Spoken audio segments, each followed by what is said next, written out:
ఇదిగో నాకు ముందుగా మార్గము సిద్ధపరచుటకై నేను నా దూతను పంపుచున్నాను.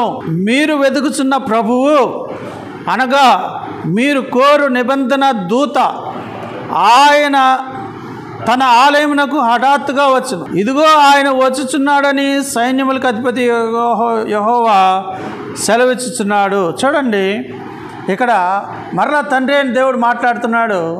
ఎవరి గురించి మాట్లాడుతున్నాడంటే తన కుమారుడు రాబోతున్నాడు. దేవుడు ఆయన ప్రభువు.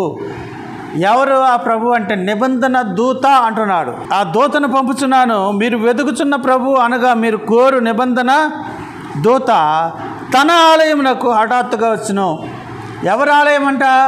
ఎవరిది ఆలయం? ఎవరిది అసలు మామూలుగా చెప్పాలంటే చెప్పండి. ఆలయానికి అధిపతి ఎవరు అసలు మామూలుగా చెప్పాలంటే? దేవుడే కదా. ఆలయం కంటే గొప్పవాడు ఇక్కడ ఉన్నాడు అని యేసుక్రీస్తు ప్రభువారు చెప్పాడు. అంటే ఆలయం కంటే గొప్పవాడు ఎవరు?